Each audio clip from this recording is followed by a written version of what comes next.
Welcome, everyone, to our Power Thinking, Rejuvenating Your Amazing Mind training for Wednesday, August 5th, 2026. This is our 7:30 a.m. Eastern Time edition, and pleasure to be with you because every week we have an opportunity to reinforce these absolutely critical, absolutely essential strengths of resilience so that, when adversity hits, not if it ever hits, but when, because it is not a question of if it's a question of when these things happen, you are ready. You have a set of strengths that you can fall back on. You have skills that you've practiced over the years just by being plugged into what we do, and that's why we certainly invite you uh, to invite others, family members, and friends to join us as well. Just by plugging in, you can be on your exercise bike, could be walking, walking your dog, or doing anything. Just by plugging in consistently, you're going to find yourself building a set of strengths that are going to help you when life throws that curveball. So we appreciate you being here. We appreciate you being a Power Thinking mobile app user as well. And if you're not, certainly go to the Google Play Store or the Apple Store and download the Power Thinking Corp mobile app. You'll see that P, the prominent logo that we have. So as we help you to retrain your brain, and it is a process, and we're only talking about 30 minutes out of the over 10,000 minutes we have each week. Most of them, are going to be around things that are not helping us. Many of the social media platforms who have a different agenda. We really appreciate you doing this. So we focus today on a foundational concept called the explanatory style, and is the three P's of what we call this explanatory style. And I am honored to be joined by longtime member and relatively new Power Thinking Corp mobile app user, Joe Reddish, out of Rhode Island. And Joe, thank you so much for joining me this morning. Good morning. I'm glad to join you here from the Preserve Sporting Club and Residences. This is I call my retirement position because I used to work here, but my new title is As Needed Only.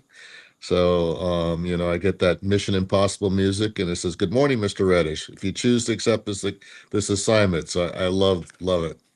That's fantastic. Tell us a little bit about the operation that you've run for a few years, and now you're on an as needed basis. You kind of step in at any time and put out any fires they need. So tell us a little bit about that. Well, my true title, I started as HR director, but then I transitioned my position to director of administration and community engagement.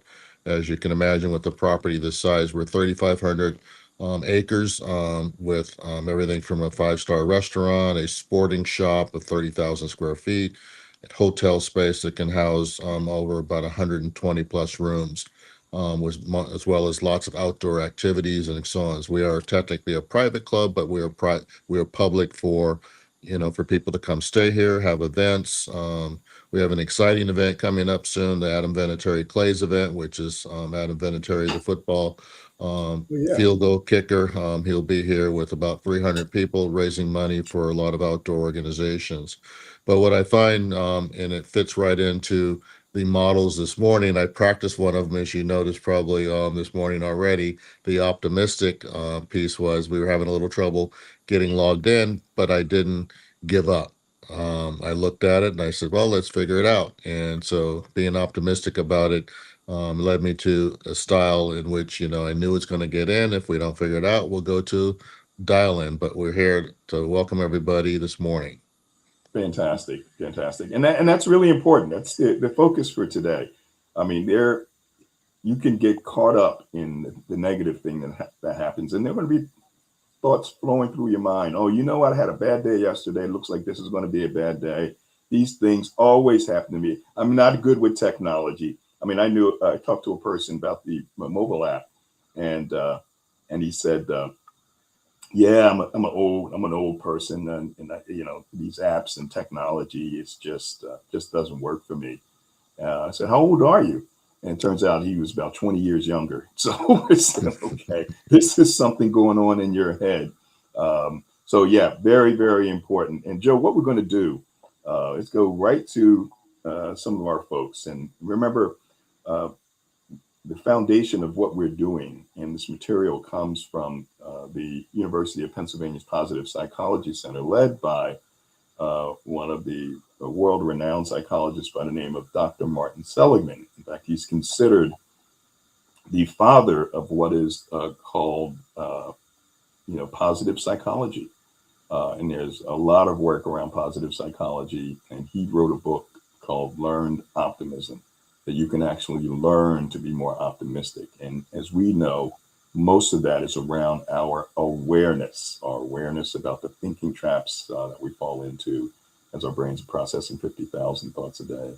Our awareness of our beliefs, deep rooted beliefs that are driving those thoughts. And so he came up with, and in the book called Learned Optimism that he wrote, a foundational concept. We had one we talked about recently, which was learned helplessness, where folks can fall into this state of powerlessness, when they experience setbacks. And of course, this explanatory style feeds into that, because if a person is pessimistic, they'll tend to fall into the state of learned helplessness faster, and even depression. And there's these three P's that can determine whether one is optimistic or pessimistic. And as you went through the video, and hopefully you had a chance to watch it, uh, you can actually picture folks that you may have been helping, how they explain what's going on with them. If it's permanent, they'll say things like, "Hey, this will never change for me. I will always be poor." And I remember someone who went through a tough time, lost a job, and just concluded they're too old. They will never make the kind of money they used to make. They are destined to be poor. It was a permanent condition. Pervasive is a second P. Well, not only applies to what's happened to me, being unemployed, but it applies to every aspect of my life. It is pervasive and it's personal. It's me. These things always happen to me.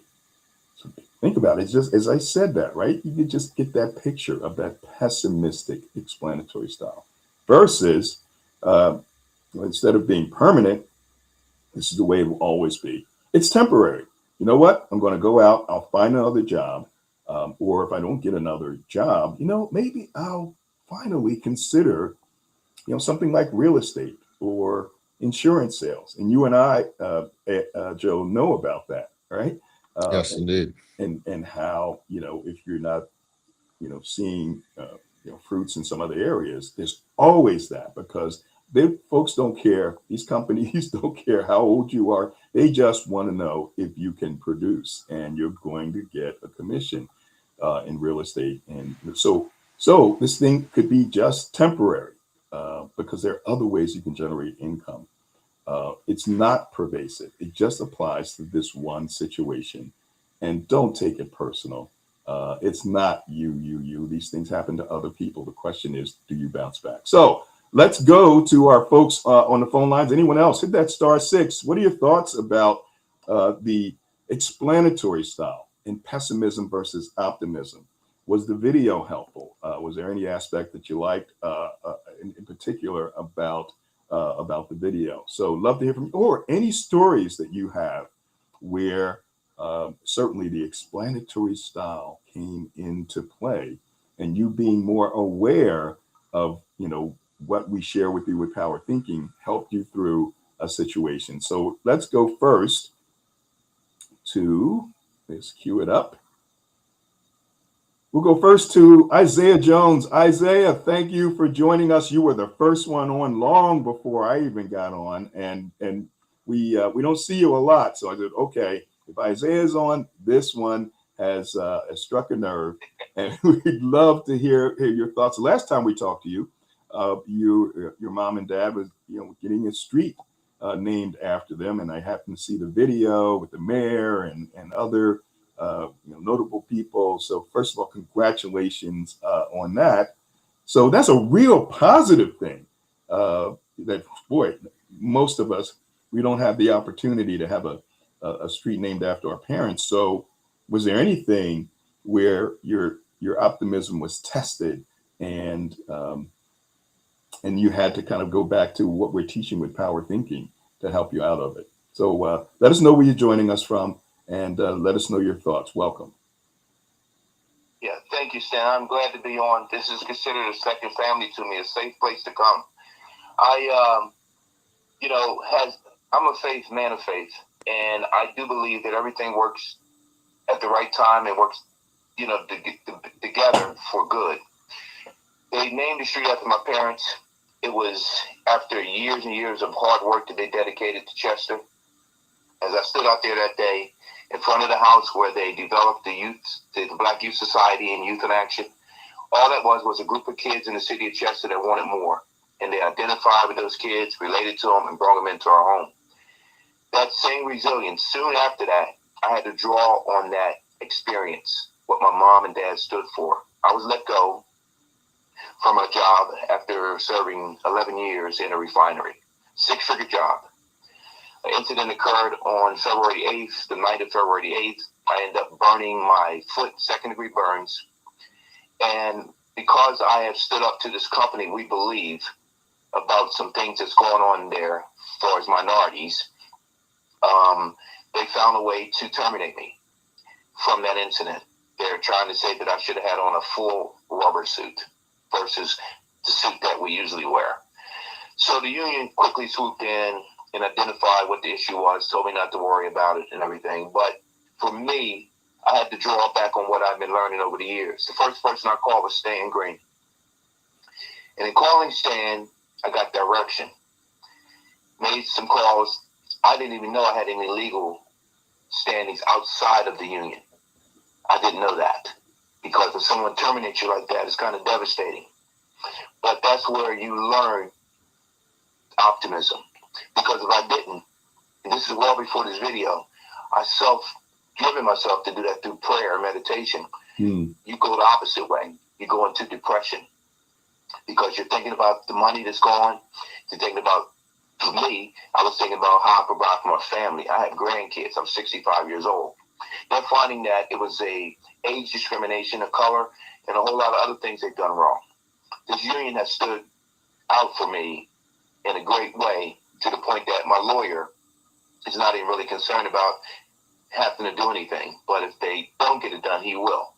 But it's not about the money or the legal. This program, when I saw this video, it jumped out. I said, this is the time where I did the right thing. Number one, I reached out to Stan, where he has something in place for these type of things. Power thinking, this is exactly what it is. What do? Do I go into the negative in thinking, or how to get caught up in revenge and fighting the wrong way? Or do I take back and keep it moving? And I did. I had a CDL in my pocket I had for years. Didn't think I would ever need it again. And I utilized that. I'm looking at some opportunities, 5 or 6 opportunities because of that. Wow. And I'm going to pray to God for the right one. I mean, I'm looking at Greyhound. There's 3 or 4 companies. I won't touch a truck again, but I can drive buses. I got 2 more years so I fully retire. So that's what I'm trying to do, get to 67. But I just want to say this, that video was so rewarding. It was like a gift from God to say, hey, you did the right thing. And you're on the right track. And that all comes from upbringing, that street signing, what my mom and dad stood for. They instilled this in a whole lot of other kids in the city. That's why they got the sign. Because there's a whole lot of kids will say the same thing that I'm saying now about what they put in them. And that's what they did that day. If you watch the video, you see kids coming back from our foster care program. I worked for my mother for 20 years. We housed a lot of kids in the foster care business that we had, the program. And those boys came back, and they stood there. That's who was talking. It wasn't the dignitaries and all the political people. Right. It wasn't them. Right. It was the kids that was affected by them, by their life, had their life changed by my parents, and I didn't even plan that. They showed up on their own.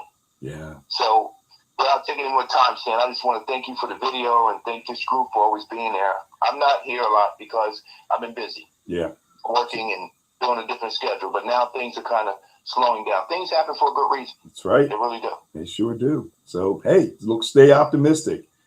So, we always talk about our 7 strengths of resilience. And so think about these, Isaiah, as you were going through what you were going through. Emotion regulation. It was important to keep those emotions under control, particularly anger. And then, of course, the anxiety. What am I going to do now that this happened? Right. There's impulse control, the ability not to say or do the first thing that comes to mind, because I'm sure you had some choice words that you wanted to throw out to certain people. And then there was empathy, the ability to understand another person's experiences and emotions. And as you were going through, recognizing, just as your parents did, that so many other people are going through, and you were probably able to help them as you were actually going through some negative things. Self-efficacy, the belief that ultimately you have control over your ability to succeed. You were kind of powerless temporarily. I'm sure you felt, really bad about the whole thing and what they were doing, and they had the power. And then you flipped it. You got the power. You have control, and you've taken control, right? Then there's optimism, the view that ultimately is going to be successful. What's the root cause of this? Why did it happen? You knew what that is. You got some help. But most importantly, reaching out, connecting with other people. And you talked to a whole bunch of folks. You reached out to me, and then you got you to some other people. I'm sure you started to get more confidence. You started to feel your own power coming back, and you took action, of course. So, Isaiah, thank you so much. Really appreciate you and what you've done, the legacy that you have in that community, and I'm really excited about the future for you. So thanks for jumping in. You, Sam. All right, appreciate you. We're going to go to Carla in a minute, but I want to get first of all acknowledge some of the folks before we go to you, Joe, and get your thoughts. So we had some of the people who have joined us, Leslie. We have Leslie Flowers, but we had Layla Llewellyn from the West Coast who joined us, is joining us on YouTube. And of course, we have Lisa Fevick, who is joining us as well. And she is from the islands, from Trinidad and Tobago. And we have Leslie Flowers. Good morning, Power Thinking family. Thanks, Leslie, for joining us. Sherry Aquari. Leslie's joining us from North Carolina. We have Sherry Aquari, who is joining us from Nairobi, Kenya, where it is the afternoon about this time. So I want to thank you all, and there'll be others as well who didn't comment, but who are with us over the internet as well. Joe, what did you think about what Isaiah shared? I love what Isaiah shared, and it took me back to a fundamental thing that I've shared in the past, Stan, which is treat life like an Etch-a-Sketch. So often we get trapped, or a lot of minds trapped, and I think this is what today is all about, not letting our minds get trapped. And if you think about, for those that remember what an Etch-a-Sketch is you draw a picture, and if you don't like the picture, you shake it up, grab the little white knobs, and you draw the picture again. And that is really the essence of, moving forward, is taking all the things we're learning today, but really taking it down to a basic thing of, if you don't like the picture, just shake it up until it works, because there is something to work. I've always found that in our minds, if we can imagine that there's something, if we see something that's not right, that means we recognize there's a better way to do it. And we just have to let our mind take us to that better way to get it done. Fantastic. Thank you, Joe. Let's go to Carla Hill next. Carla, let us know where you're joining us from and your thoughts about the explanatory style. Welcome. Yes, hi Stan, and Joe and Isaiah, great share. I'm calling from Philadelphia, Pennsylvania, and just 35 years in human resources and my own career planning practice. I've spoken to thousands of people in human resources. You see people at their, some of the best times in their life, and when you're walking them out the door, some of the worst times.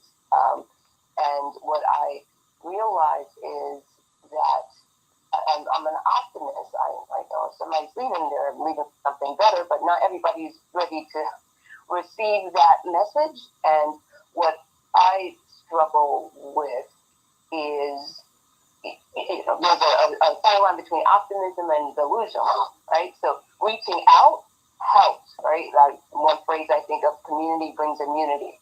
So, hey, I want to make sure that the facts are straight and so on and so forth. So that helps me. But also when I'm interacting with people, some people, they want to stay in that pessimistic style, and anything you say could really just they're not ready to receive it. So I spent a lot of time working on that, assessing where people are. I had a conversation yesterday with a former HR colleague, and he was telling me about a transfer, and I'm listening to how he's taking it, but my default is to say something positive.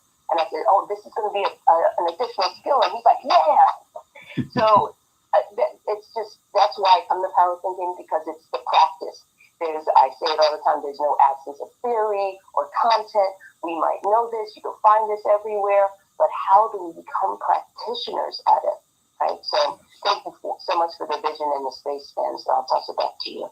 Thank you, Carla. And Joe, your thoughts? I totally agree with what she just shared. Is that again, we get lost sometimes, but we have to come right back and recenter our dial. And it's okay to recenter our dial, and that means we're moving forward and making a difference for ourselves. Excellent. Excellent. Thank you, Joe. And we had Leslie Flowers says imagination and visualization. Very, very important. How do you see yourself? Even if the times are tough, you don't visualize yourself going through these tough times. Visualize yourself coming out of it. Where you're going to be. Very, very powerful, very, very important. But unfortunately, most people just don't do that. Let me interject for 1 So second, let's. Stan. I was going to share something. Oh yeah, go right ahead. So one of the things my father used to say, and he was a guidance chairman at a high school for 47 years, but what he'd always ask the students or ask anybody, when you wake up in the morning and you look in the mirror, do you like what you see? And before you could answer it, he'd always say, the person looking back at you is the only one that can make a change in your life. And so I think I've lived by that, since he shared that with me, but that's something we all need to think about, is that we don't necessarily have to rely on others. We have to have the belief in ourselves to be able to move forward. No, great, great. And so, you're Providence, Rhode Island. How can people get in touch with you? And I really appreciate you joining us. They can reach me through my email of joereddish@gmail.com. Or if they're in the Rhode Island area, they can always stop in at the Preserve Sporting Club and Spa here in Wyoming, Rhode Island, which is in southern Rhode Island, which is, again, I said, is 3,500 acres of beautiful outdoor experience. Yeah. Did you say Wyoming? Wyoming, yep. Wyoming, Rhode Island. And Joe, you can touch base with me as well, and we'll get you and Joe connected as folks have done in the past. So we're going to be getting out in a few minutes here because I want you to make sure that if you haven't checked it out, check out our 30-minute demo on the Power Thinking mobile app. Why we do it and how the app works. And if you are having problems like we do with technology, some people get discouraged by it, other people take action, and they reach out to support. So you just reach out to me, let me know, and we get the developers on. We have another new user who just joined us last night, and he is Kurt Cezak. And Kurt will be joining as a co-host, and he does some amazing things in mindset and in coaching. He knows about thinking traps and so forth. So you'll enjoy hearing from Kurt in about the great work that he is doing. So he immediately jumped on this. I would encourage you all to consider, if you've been involved with LinkedIn, to reach out to your connections and get connected. I've talked to folks who one's in Reunion Island, right off of Madagascar. We had Switzerland last week, Spain, Italy, Nairobi, Nigeria, the Gambia. We have Ghana, and all parts, of course, of the United States. We had British Columbia just a few days ago. So, and many of those folks are getting on board with the Power Thinking Corp app. So, if you haven't done it, make sure you do that as soon as possible. The pricing is amazing. It may not stay that way, but it's there for you now. So take full advantage of it, and make sure you have a fantastic day. And remember, since we spend all of our time thinking these 50,000 thoughts a day, we must think with power and utilize power thinking. So I'm going to say goodbye to at least a few of you. Thanks for joining us, Carla, Claudia, and Margaret, and Gloria, Calvin, and Ed, and Sophia, Laura, and Dr. Ekman, and Isaiah, of course, and Layla, and Timothy Butts. Good to see you. Gail Berger, good to see you as well. And everyone else, make it a wonderful you again this evening. Take care, everybody. Have a great one. And Joe, thank you so much with us. Really appreciate it. This has been great. We'll talk to you soon. Again, thank you for being a longtime member of what we are doing here. Take care, everyone. We'll talk to you soon. Okay, take care. Bye-bye.